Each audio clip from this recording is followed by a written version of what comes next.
नमस्कार, मैं हूं कुमार गजेंद्र। भारत टीवी में आपका स्वागत है। हमारे एक दूसरे social media platform podcast with Kumar Gajendra में भी आपका स्वागत है, जहां आप हमें सुन सकते हैं।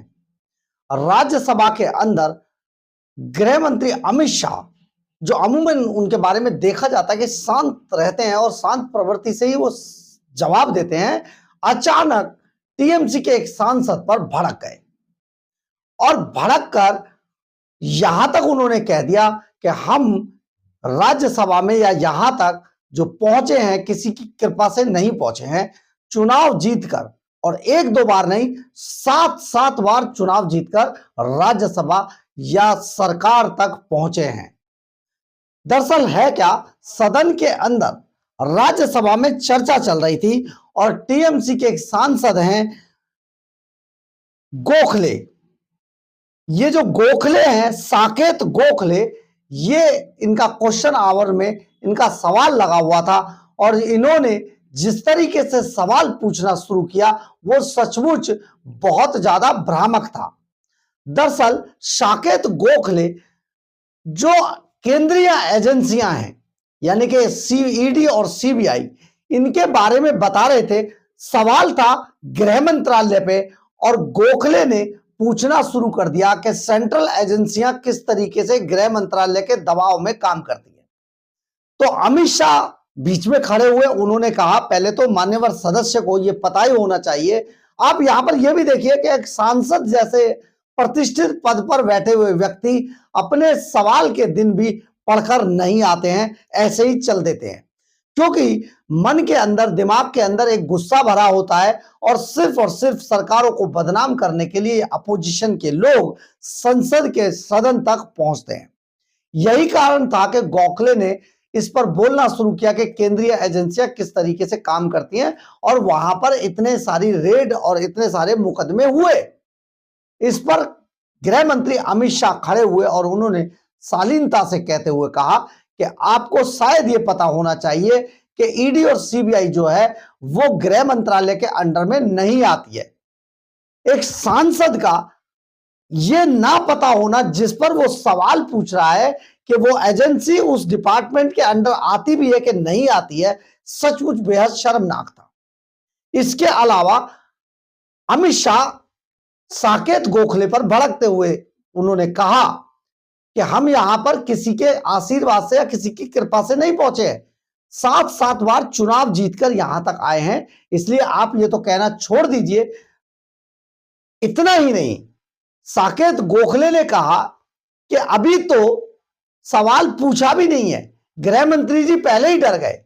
अमित शाह ने दहाड़ते हुए संसद के सदन के अंदर राज्यसभा में कहा कि डरने की बातें तो छोड़ दीजिए, डरते तो हम हैं ही नहीं, और यहां तक जो आए हैं अपने दम पर आए हैं। रही बात इसकी कि इतने सारे केस चले, तो उन्होंने राज्यसभा की चेयर को यह स्पष्ट किया, जो जगदीप धनखड़ वहां पर बैठे थे सभापति, उनको बताया कि जितने भी मुकदमे साकेत गोखले बता रहे हैं वो केवल और केवल हाई कोर्ट और सुप्रीम कोर्ट के आदेश पर दर्ज किए गए हैं। और हैरानी की बात यह है कि आपको सोचकर और सुनकर यह भी ताज्जुब होगा कि बंगाल के अंदर, बंगाल भारत में है, यह भी बड़े ताज्जुब की बात है, ये सोचना पड़ेगा, क्योंकि लगता है बंगला या तो बांग्लादेश के अंदर है या पाकिस्तान के अंदर है। बंगाल के अंदर सीबीआई की एक भी स्पेशल कोर्ट ममता बनर्जी ने नहीं बनने दी है। सचमुच ये बहुत बड़ी हैरानी की बात है। और केंद्रीय गृह मंत्री अमित शाह ने ये जब जानकारी दी तो सचमुच ये बहुत बड़ा मामला निकल के आया है। एक बार राज्यसभा की इस कार्रवाई को देखिए और सुनिए, अमित शाह और गोखले किस तरीके से उलझते हुए दिखे, और अमित शाह ने साकेत गोखले की बोलती बंद कर दी। Now come to my favorite bit, sir, because I've had a little bit of experience with this. The central agencies, sir. These central agencies, sure, under previous governments, the Supreme Court has said that, you know, they're a caged parrot, etc., etc. But the BJP claims to be a party with a difference. So we thought things would change. Nothing has changed in the last 11 years.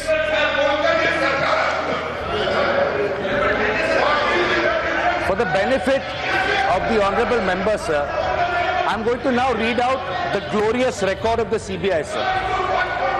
So over 6,900. One second.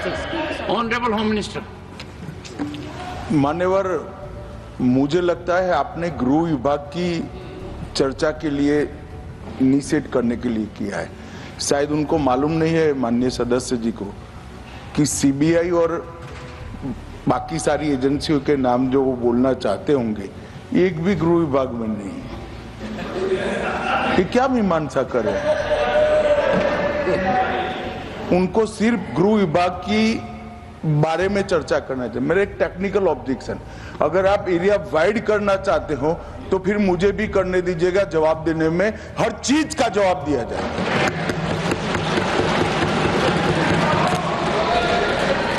Honorable member. Sir, मंत्री जी सवाल से पहले इतना डर गए, आगे क्या होगा मुझे पता नहीं। No. I did not even refer to the CBI. Let us have healthy Anyway, discussion. sir, उनको बढ़ाना है तो स्कोप बढ़ा दीजिए. He is free to do that. Saket. Sir, over 6,900 cases Mr. of Gokhale, corruption please continue. have been registered by the CBI, sir. So over 6,900 cases of corruption, a pending trial, cases registered by the CBI. So over 361 corruption cases have been pending since more than 20 years. I'm not yielding, sir. I'm not yielding. I am not yielding, sir. I'm not yielding. He needs to learn to listen. I'm not going to yield. I refuse to yield, sir. 1 second. Under the rules, I am allowed to refuse to 1 yield. second. I'm not going to refuse. I'm not going to yield to him, sir. 1 second. He can wait for. Mr. Gokhale, listen to the chair, please. When there is a jurisdictional issue, Honorable Home Minister. मान्यवर, Honorable Home Minister. इन्होंने interpretation किया, डर गए। मैं किसी की कृपा से यहाँ नहीं आया हूँ भाई साहब। मैं 7 बार चुनाव जीत कर आया हूँ। एक आइडियोलॉजी का विरोध कर कर यहाँ नहीं घुस गया हूँ। डरने का क्वेश्चन डज नॉट अराइज। मान्यवर, ये जो जिक्र कर रहे हैं इस सदन को गलत तरीके की इंफॉर्मेशन दे रही है, इसलिए मैं स्पष्टता करने के लिए नंबर ऑफ केस जो वो सीबीआई के कह रहे हैं वो माननीय सुप्रीम कोर्ट के और माननीय हाई कोर्ट के ऑर्डर से चुनावी हिंसा के लिए रजिस्टर किए गए केस है। जो चुनावी हिंसा बंगाल में हुई, ये सारे करप्शन के केस नहीं है मान्यवर। सिर नीर कर रखे।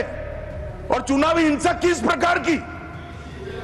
चुनाव में हमारी सीटें ज्यादा आ गई, चुन कर जहां हमारा बहुमत था वो बूथों में हत्या की गई, महिलाओं के साथ बलात्कार किए गए।